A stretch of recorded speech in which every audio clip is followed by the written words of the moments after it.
Assalamualaikum warahmatullahi wabarakatuh.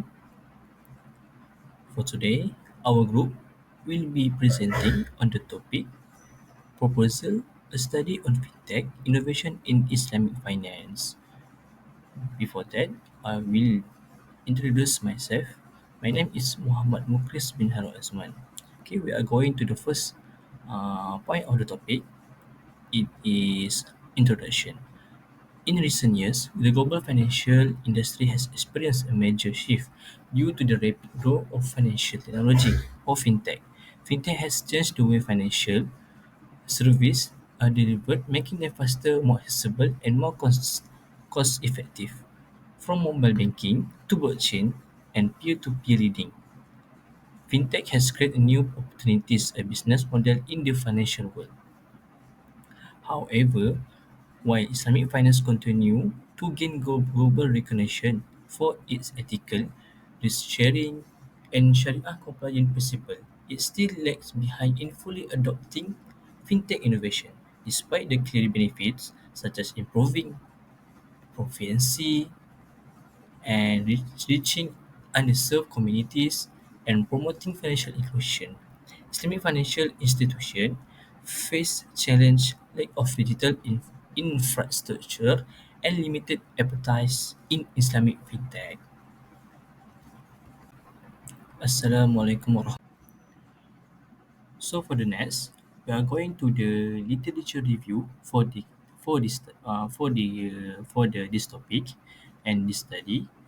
The first is overview on of fintech and its disruption.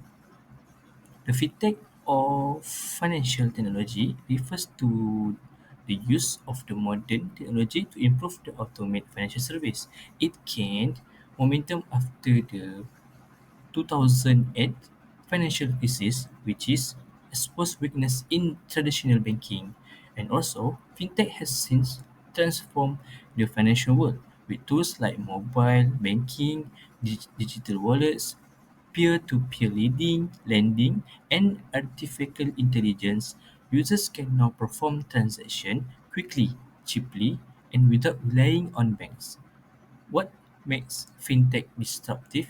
It is ability to personalize service using data, reduce costs, and increase access to finance, especially for underserved communities. Number two is fintech and Islamic finance integration. When fintech is applied to Islamic finance, we call it Islamic fintech. This i- is an important step in modernizing Sharia compliance service. And then Islamic finance has always faced challenges like limited reach and outdated system. But with fintech, Islamic banks can offer faster, transparent, and more inclusive service such as Islamic crowdfunding, zakat distribution, and interest-free peer-to-peer lending. And also, technologies like blockchain can also help ensure Sharia compliance by increasing transparency and reducing uncertainty. And number three, distribute ledge technology (DLT). One of the most powerful fintech innovation in distribute ledge technology or DLT, mainly blockchain and cryptocurrency. However, for an Islamic perspective, cryptocurrency like Bitcoin are still controversial. Some scholars critique them for being too volatile and speculative, which is goes against Sharia principle. And also, to solve this, researchers have suggest precious metal-backed cryptocurrency such as gold-backed tokens, which are more stable and Sharia compliant.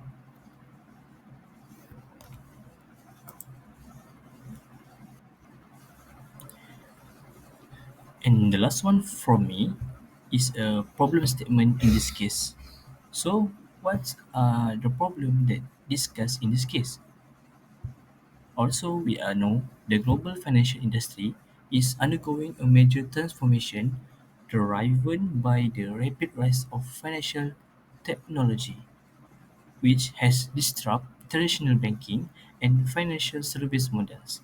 Despite this momentum, Islamic finance, while increasingly recognized for its ethical and resilient principle, still lags behind in leveraging fintech or to its full potential. Although fintech offers significant opportunities for Islamic financial institutions to enhance efficiency, reduce costs, and promote financial inclusion, its adoption remains limited due to various structural, regulatory, and educational challenges. Moreover, there is a noticeable gap in comprehensive academic research that systematically explore the innovation, challenge, and implication of fintech within the context of Islamic finance. The lack of Sharia-compliant frameworks, regulatory clarity, and specialized human capital further hampers the integration process. Consequently, there is a pressing need to examine existing literature, identify key innovation and obstacle, and offer strategic insight that could support the development and implementation of a robust and ethical Islamic fintech ecosystem. And that's all from me. Thank you.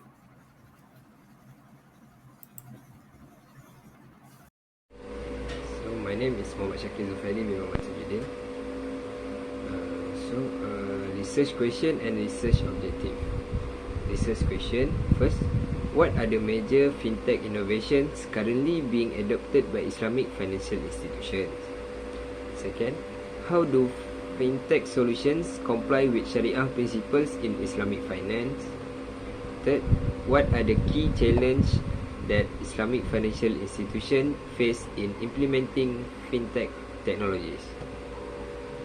For the research objective, to identify and categorize the fintech innovations implemented in the Islamic finance industry.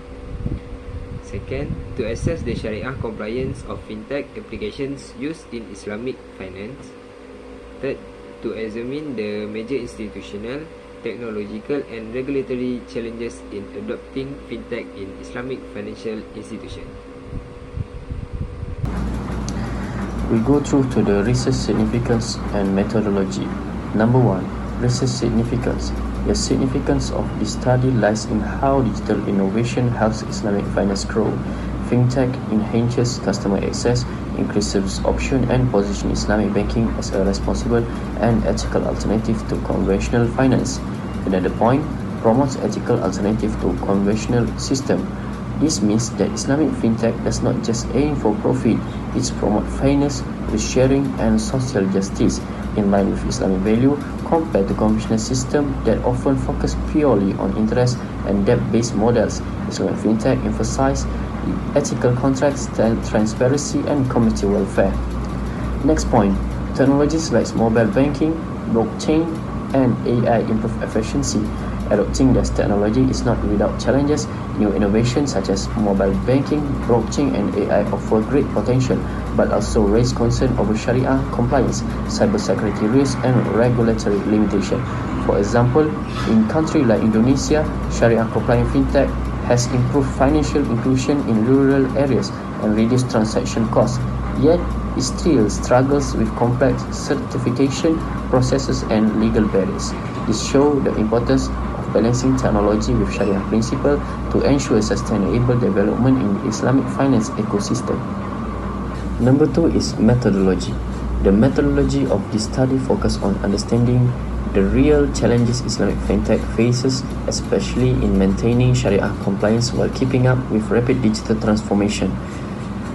Next point, fintech adoption accelerated by COVID-19. The research also explores how the COVID-19 pandemic acted as a catalyst for fintech adoption, particularly in digital banking, automated finance processes, and Islamic payment system. Another point, emphasize on digital banking system and Islamic payment platform. Scholars emphasize the need for proper regulatory framework, strong collaboration between Sharia expert and technology, and more government support. Ultimately, integrating fintech into Islamic finance successfully requires both innovation and strict adherence to Islamic ethics supported by teamwork across all sectors. Bismillahirrahmanirrahim. Assalamualaikum warahmatullahi wabarakatuh. So my name is Anorofa bin Bahari. So in this section, I will present about the sampling technique and instrumentation. So for this study, we apply a qualitative methodology to explore the integration of fintech in Islamic finance from the perspective of industry experts. In terms of sampling, we use purposive sampling.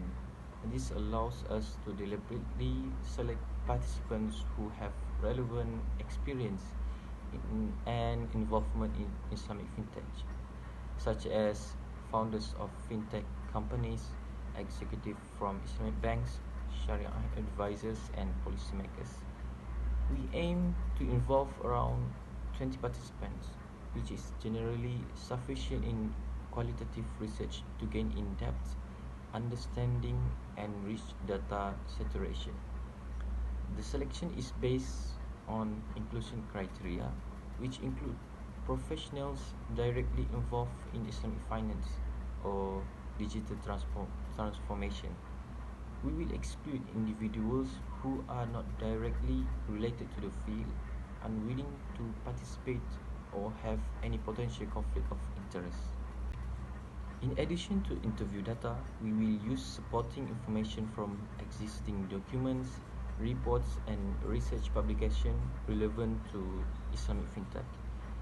The data will be analyzed using thematic analysis, where we identify recurring patterns and themes from participant responses. To ensure the accuracy and trustworthiness of the data, we will also conduct pilot testing and use peer reviews as part of the validation process. Overall, this methodology allows us to gather rich, focused insights from key players in the Islamic fintech space while maintaining credibility and structure throughout the research process.